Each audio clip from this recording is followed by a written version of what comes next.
O que é ficha técnica? Ficha técnica é o documento do seu produto, do seu serviço. Sim, você acha que só você tem documento? Não. O que você faz aí na sua loja? Pode ser doce, pode ser pães, pode ser lanches, salgados, todos itens. A sua loja precisa ter documento. Detalhe, não é só um item da sua loja. Não. Item por item, um por um. Se você vende um pão sem recheio, ele precisa ter um documento. Se você vende o pão com calabresa, é outro documento. Se você vende, e por aí vai, né? O pão de presunto e mussarela, outro documento. Precisa, cada folha dessa é para cada pão. E se você optar, se você já tiver a planilha tudo direitinho, né, mastigado, que já faz as contas sozinho para você, precisa também cada produto ter a sua planilha. Eu prefiro assim, tá, gente? A gente que é do ramo da alimentação, né, eu no caso, eu sempre trabalhei assim, né? Quando você entra ali para gestão de um restaurante, de uma lanchonete, de uma padaria, eu particularmente prefiro fazer uma ficha técnica de cada cardápio, beleza? É bem mais fácil, gente, e o prejuízo é quase zero em tudo, tá? Tanto em parte de lucro quanto em parte, né, de CMV mesmo, né, que são os ingredientes. A ficha técnica, ela serve para padronizar, equilibrar os seus custos à qualidade. Porque dentro da ficha técnica você não pode mudar nada, tá? Se mudar algo, qualquer coisinha, um pouquinho de sal a mais, um pouquinho de óleo a mais, um pouquinho de açúcar a mais, já tem que mudar toda a estrutura da ficha técnica que já está pronta. Então, como que a gente faz uma ficha técnica? Eu te aconselho que você pegue uma caneta, separe um caderninho, porque aqui no canal da Marta a gente estuda. Sim, a gente escreve, beleza? Mas se vocês não entenderem, eu explico de uma forma mais fácil depois. O que uma ficha técnica tem que ter? O nome do produto. Então, o que nós vamos fazer aqui hoje é um pão sem recheio. 2. Ingredientes e quantidades exatas. Daqui a pouco vocês vão entender. 3. Modo de preparar passo a passo. Então, quando alguém fala assim, Marta, você me manda a receita, já é uma ficha técnica. Porque você tendo uma ficha técnica completa, tá, gente? Até quem vai trabalhar ali para você, né? Que com certeza a gente já tem que ver lá na frente, né? Pessoas te ajudando, pessoas trabalhando para você. É só você mostrar e o colaborador já consegue fazer ali tudo certinho pela ficha técnica, entende? Por isso que é o documento do seu produto. A ficha técnica, ela mostra o rendimento e a quantidade final. Uma farinha, quantos pães eu consigo fazer? De vez em quando eu tenho as perguntinhas, né, dos colegas, das colegas. Marta, uma farinha, quantos pães rende? A gente vai saber pela ficha técnica. Tempo de preparo de cozimento, sim, a gente precisa saber, tá? Então a gente precisa saber quanto tempo o seu frango vai cozinhar, né? Quando a gente vai fazer o pão com frango, a gente precisa saber quanto tempo esse pão vai assar. E você precisa saber também quanto tempo você fica fazendo esse pão, porque aí a gente precisa colocar, né, as nossas despesas variáveis. Lembra quando a gente falou de CMV?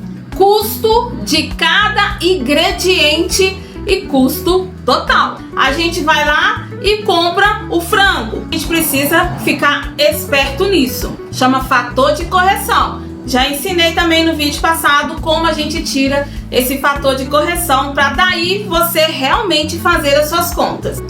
preço de venda e margem de lucro. A ficha técnica, ela te dá tudo certinho. Agora, a ficha técnica, ela ajuda a gente como? A você padronizar, gente, tá? Como eu disse aqui no início, você precisa padronizar. Inclusive, eu sempre falo, né? Evite muitas mudanças. A pessoa, ela gostou do seu produto, ela vai chegar e vai querer aquele mesmo produto novamente, entende? Então tem gente que fala assim, ah, mas faz uma receita, faz outra e tal. Não, eu preciso padronizar, porque se eu coloco uma receita a mais, eu tenho um trabalho a mais, eu preciso fazer mais uma ficha técnica, né? Eu preciso fazer outra precificação. Ou se eu diminuir um cardápio, beleza, mas se eu aumentar esse cardápio, pão eu faço ele liso, o outro pão eu faço ele com orégano por cima, com sementes ali por cima, aí pronto, a precificação, a ficha técnica vai aumentar um pouquinho. Então por isso que a ficha técnica, ela precisa padronizar o seu local de trabalho aí. A ficha técnica, ela é boa para calcular os custos, controlar desperdício. Meu Deus, é muito bom, gente, é muito bom.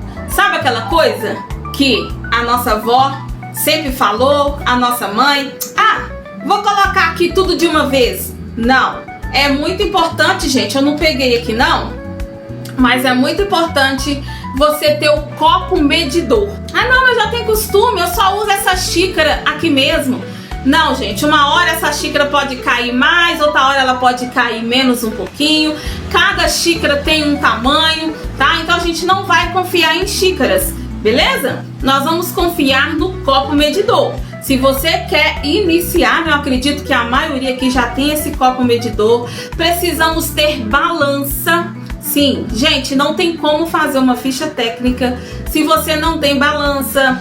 Na verdade, não é nem a ficha técnica, é você estar no operacional mesmo aí da sua empresa, dos seus alimentos. Você precisa ter balança, você precisa ter o copo medidor, você precisa, assim, arrisca, gente, é matemática total. E é muito fácil fazer uma ficha técnica. Você vai começar a escrever todos os ingredientes de cada cardápio de pão.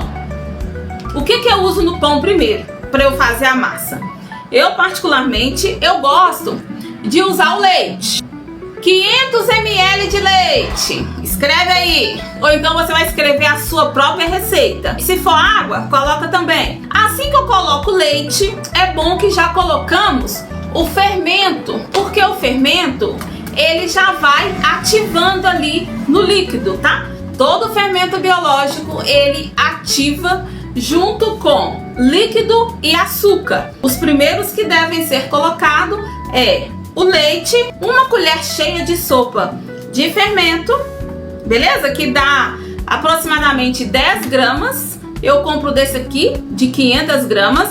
Então, quando você escrever lá na sua ficha técnica, você já coloca 10 gramas, tá? E o leite, 500 ml. O óleo, eu uso óleo mesmo, tá, gente? O óleo vegetal, afinal de contas, ele é dos vegetais. Aí eu já coloco o açúcar. Eu tenho açúcar, eu gosto de colocar aqui porque aqui já cabe 1 quilo, 150 gramas de açúcar. Eu gosto de colocar 150 porque esse pão, ele tem uma durabilidade melhor. Então, meus pães, eles duram 2 dias, eles duram 3 dias, sem estragar. Só que eu gosto de passar até no 2º dia apenas, tá? Mas aqui em casa, na geladeira, a gente come ele até com 1 semana, tranquilamente, gostoso, quentinho. Por quê? O óleo e o açúcar, além de dar um gostinho, eles também agem como conservante natural. Não é bom que a gente abaixe muito o açúcar desse pão. E a farinha, tá, gente? Dessa vez, essa farinha tava mais barata, né? Que é do supermercado BH, aqui. BH também, né? Que aqui é Belo Horizonte. E ela tem 13 gramas de proteína, então ela é muito boa. Gente, na ficha técnica a gente não coloca só 1 quilo de farinha não. a gente coloca 1 quilo e mais ou menos 300. Então, eu sempre tenho uma aberta e uma fechada. Não falamos dos ovos. Então, eu tenho aqui 2 ovos. A foto parece que eles são grandes, mas eles são pequenininhos. Tá, gente? Eles não são maiores. Automaticamente, eles são mais baratos. A gente precisa precificar se é 2 ovos ou 3 ovos. Essa é basicamente a ficha técnica. Marta, mas precisa colocar modo de preparo? Precisa. Teve um vídeo aí, acho que tá escrito confusão no delivery, que eu morri de rir. Gente, nesse dia eu esqueci o meu caderninho, que eu sempre deixo aqui, tá? Como eu disse, agora a ficha técnica, ela é o nosso documento, ela é o documento do seu pãozinho. O que eu fiz? Esqueci de colocar o quê? O fermento, né? Foi um vídeo desse aí que eu morri de rir, que eu esqueci de colocar o fermento. E não deu nada legal, né? Claro. Teve uma colega aí, gente, que ela, a primeira vez, né, que ela faz os pães, e a farinha para fazer o pão, gente, é o tipo 1, sem fermento, tá? Tem gente que tá comprando, né, farinha com fermento químico, não é para comprar não, é tipo 1, beleza? Então, voltando ao assunto, nós vamos preparar esse pão. Então, já jogamos tudo ali dentro da bacia, só a parte líquida. Mexe, mexe, mexe, mexe. Quiser bater no liquidificador também pode. Beleza. Depois a gente vai colocando essa farinha aos poucos e vai mexendo. Quando ela começar a pegar forma, essa farinha automaticamente já acabou 1 quilo. E a gente usa mais ou menos uns 250 até 300 gramas da outra farinha. A minha farinha, depois de pronta, ela tem 2 quilos e pouco. Ela tem mais de 1 quilo. Então, a gente coloca modo de preparo, tá? Aí eu já falei o modo de preparo, tá? E depois a gente, depois que ela pegar ponto, vocês colocam na mesa e não faça mais nada. Deixa ela crescer sozinha para vocês sovarem uma vez só. Ela cresceu sozinha, vocês vão sovar 5 minutos e já tá pronto o seu pão. Essa receita, essa ficha técnica de pão que eu acabei de dar aqui, ela me rende 5 pães de 400 gramas. Olha que legal. Sim, eu faço assim, tá? No início, quando eu não fazia pão recheado, os meus pães duravam 5 pães. Aliás, 5 pães recheados. Uma receita dessa dura 5 pães recheados, porque os pães recheados eu faço de 400 gramas, beleza? Os pães sem recheio eu adiciono mais 50 gramas. Então, quando eu vou fazer pão sem recheio, eu faço 450 gramas, que dá aproximadamente 4 pães. Dá 4 pães grandes sem recheio de 400 gramas. Essa mesma massa, ela dá de pão pequeno 13 pães pequenininhos, tá? Que na verdade, né, gente, acaba sendo um pãozão, olha. Ele é bem comprido. Esse pão aqui é 150 gramas. Ele aqui é de presunto e mussarela. Esse tamanho de pão aqui, 150 gramas, que depois de alaçado, ele pesa aproximadamente 220 gramas, aproximadamente, mas lá no iFood eu coloco 200. O pão aqui, agora, com recheio, ele tá me pesando 200 gramas, mas de massa eu usei 150. Esse pão, a massa inteira, ela dá 13 pães deste tamanho. E aqui na porta eu vendo ele a R$10 e lá no iFood eu vendo ele a R$21,90. E uma massa dessa dá 5 pães de recheio. Esse aqui é pão com queijo, queijo puro, tá? Aqui tem 150 gramas de queijo e de massa 400 gramas, ó. Tá bem alto, né, gente? É uma delícia. Dá pra mais de 4 pessoas. Esse pão aqui, ó, gente, os vídeos é o seguinte, é momento real. Daqui 6 meses, 1 ano, tudo muda, né? Preço muda, as coisas aumentam e a gente precisa colocar isso na ficha técnica, tá? Então, gente, essa é a ficha técnica. Aqui em casa eu tô vendendo ele a R$20. E lá no iFood eu tô vendendo ele a R$ 37,99. Senão a gente fica sem margem de lucro, tá? O lucro só vai pro iFood e a gente fica sem, tá? Não é maldade não. Teve um colega que falou assim, ah, mas nossa, você tá vendendo muito caro lá.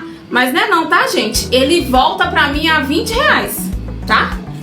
Os descontos são tantos, né, que ele volta pra mim o mesmo preço que eu vendo aqui. Uma massa dessa dá 5 pães recheados e 13 pães pequenos. Que na verdade não é tão pequeno. Eu não faço pão menor do que esse.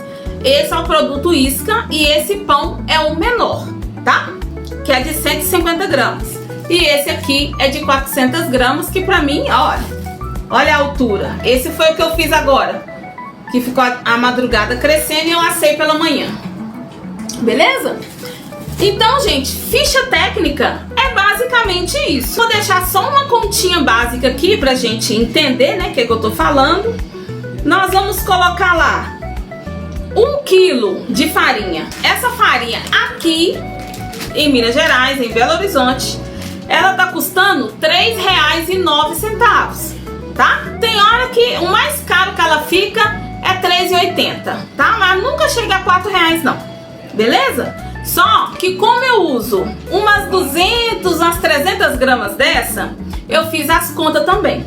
Então, tá dando 92 centavos 300 gramas, tá? Aí juntando as duas, fica R$ 4.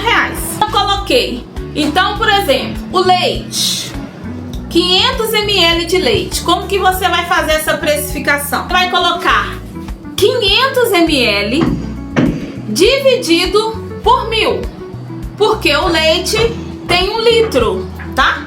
Esse leite tem 1 litro, então você vai colocar o que você vai usar, 500 ml dividido pelo peso do produto vezes o preço. Olha que fácil. Olha bem aqui que eu tô deixando, 500 ml dividido por 1000 vezes, quanto que tá o leite? R$ 4,60, tá? Por exemplo, o fermento, eu gosto de comprar desse, tá, gente? Que se a gente compra do pacotinho, ele tá 2 e tanto, ele tá quase R$ 3 aqui, tá? Mas esse aqui tem 500 gramas. Então, como que eu faço? Então eu pego 10 gramas, divido por 500 gramas vezes R$ 23,70. Então, uma colher de fermento tá rendendo pra mim nesse pão 47 centavos, tá? O óleo, ele não tem 1 litro, ele tem 900 gramas. Eu uso só 100 gramas desse óleo. Então eu coloco 100 gramas dividido por 900, tá? É assim que a gente precifica. 100 gramas que eu uso dividido por ele inteiro vezes R$ 9,00. Um óleo desse eu comprei por R$ 9,00, tá? O mais barato. Então tá dando pra mim R$ 1,00 certinho. Tá dando pra mim R$ 1,00 certinho, tá? O açúcar é a mesma coisa. Como aqui em casa é muita gente, eu não compro açúcar só pro pão. Eu compro açúcar pra todo mundo. Então, como que eu faço? Eu uso 150 gramas de açúcar, tá? Então, eu compro um pacote de 5 quilos. Então, o que eu vou fazer? Eu vou pegar 150 gramas de açúcar dividido por 5.000. Por quê? Tem 5 gramas de açúcar, tá? Que eu comprei, o pacote inteiro. Então, 150 gramas dividido por 5.000 vezes o valor dele, que tá R$18. Então, o açúcar tá saindo pra mim a 54 centavos, tá? O ovo, gente, não é difícil, tá?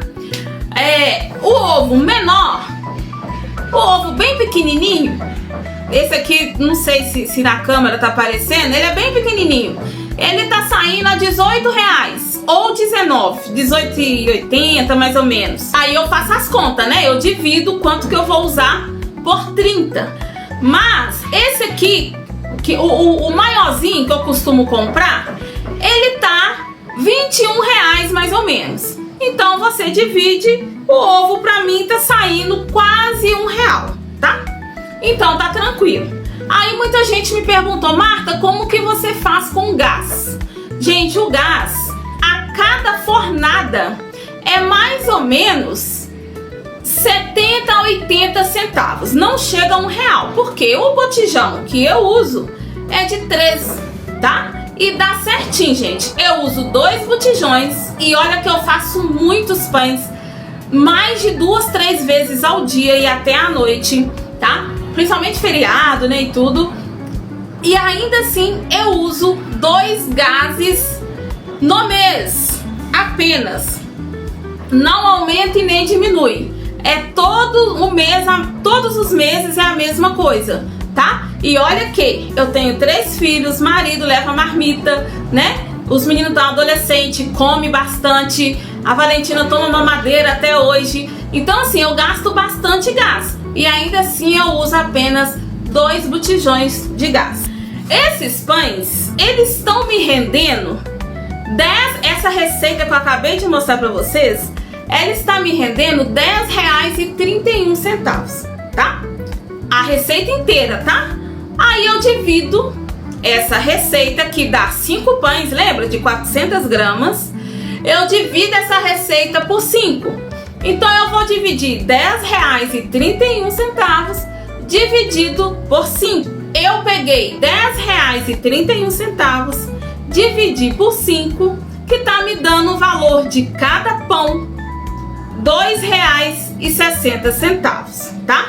Esse R$2,60 é sem o recheio, beleza? Aí o recheio vai ser outra ficha técnica, tá? O frango, o fator de correção do frango, se você colocar cebola, né, que eu coloco ela bem raladinha, porque muita gente não gosta de cebola, então eu ralo. Então geralmente eu gasto 10 gramas de cebola, tá? Eu gasto óleo, mais ou menos uns 5 ml de óleo. Tempero, gente, é a gosto. Uma irmã aqui, uma colega, né, falou assim: Marta, como que você precifica os temperos? Primeiro que eu não uso muito tempero, isso facilita e agrada mais o meu cliente, tá? Então eu ralo a cebola, fica um tempero muito natural, tá? E de cheiro verde eu uso somente a cebolinha, que é mais ou menos, gente, 150 gramas de cebolinha também pro frango inteiro, tá? Então isso tudo é precificado. Quanto que eu comprei uma cebolinha? Aí eu tiro 150 gramas de cebolinha, tá? Então o valor que der o frango, você vai somar com esse R$2,60. Aí dá mais ou menos 7 e pouco, tá, gente? Quase R$8 que sai um pão desse de carne ou de frango pra gente aqui, tá? E aí aqui na porta eu vendo a R$10 e lá no iFood eu vendo. Claro que tem lugar, né, gente, que esse pão tá saindo a 9 e pouco, R$10, R$11. E aí você precisa vender esse pão também um pouco mais caro.